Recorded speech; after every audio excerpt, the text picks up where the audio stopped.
मैं कोई एस्ट्रोलॉजर या फिर भगवान तो नहीं हूं, बट मैं अपने पिछले 10 साल के एक्सपीरियंस के बेस पे ये थोड़ा सा गैस जरूर कर सकता हूं कि इस बार RBI grade B phase one में क्वांट में ऐसे क्वेश्चन आने वाले हैं। अगर आप इस तरह के क्वेश्चन प्रैक्टिस करके जाओगे तो आपको बहुत सारा फायदा होने वाला है। चलिए जानते हैं 30 के 30 क्वेश्चन कैसे आ सकते हैं।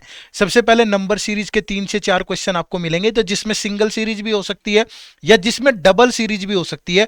तो नंबर सीरीज में इस तरह के क्वेश्चन आपको जरूर प्रैक्टिस करने हैं।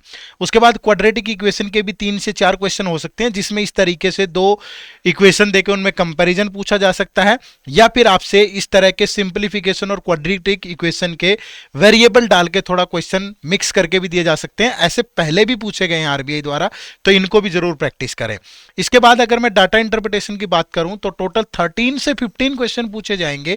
तो उनमें किस तरह के डीआई हो सकते हैं, जैसे आप देख सकते हो कि ये एक लाइन ग्राफ और टेबल का कॉम्बिनेशन हो सकता है, या फिर एक ऐसा डीआई हो सकता है जिसमें पाई चार्ट और टेबल का कॉम्बिनेशन हो और पाई चार्ट में भी कुछ ना कुछ वेरिएबल दे रखा हो, या ऐसा भी हो सकता है कि अकेला टेबल पे कुछ क्वेश्चन पूछे बट टेबल में वेरिएबल भी साथ में डाल दे और कुछ एडिशनल इंफॉर्मेशन देके भी क्वेश्चन आपसे पूछ सकता है।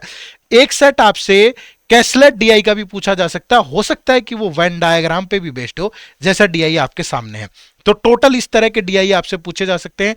ऐसे डीआई आप जरूर प्रैक्टिस कर लें अभी।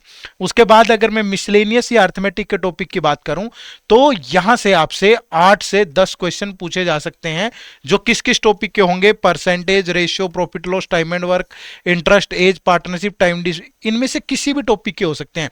बट या तो वो क्वेश्चन फिलर टाइप के होंगे, या मल्टीपल स्टेटमेंट टाइप के, या बेसिक टाइप के। तो ये टाइप कौन सी होती है, जैसे आप देख सकते हो ये एक फिलर टाइप का क्वेश्चन है, जहां पे डाटा में भी क्वेश्चन के बीच में ब्लैंक्स डाल के उसने दे दिया और आपको देखना है कि इन फिलर्स के प्लेस पे क्या आ सकता है। ये क्वेश्चन थोड़े लेंदी होते हैं, आपको बचना है थोड़ा इनसे, बट इस टाइप के क्वेश्चन मिल सकते हैं। उसके बाद मल्टीपल स्टेटमेंट, जैसे यहां पे दिया गया है आपसे एक स्टेटमेंट या दो स्टेटमेंट या 3 या 4 स्टेटमेंट देके भी क्वेश्चन पूछ सकता है। तो ऐसे क्वेश्चंस भी अगर एक दो स्टेटमेंट दे रखी हो, दो स्टेटमेंट, तो थोड़ा जल्दी सोल्व हो जाएंगे, अदरवाइज टाइम लगेगा। उसके बाद इस तरह के 3-4 सवाल बेसिक टाइप के भी होते हैं, जहां कोई मल्टीपल स्टेटमेंट या फिर आपको ज्यादा तामझाम नहीं मिलेगा। तो जितने क्वेश्चन मैंने बताए इन सबको प्रैक्टिस करके इसी तरीके से जरूर जाना। और क्वांट में 25 मिनट में 30 क्वेश्चन कैसे हैंडल करने हैं, वो स्ट्रेटेजी भी इसी चैनल पे मिलेगी, वो भी जरूर देख लेना। तो ऐसी प्रैक्टिस अगर करने को रेडी हो तो प्लीज एक कमेंट करके जरूर बताइएगा।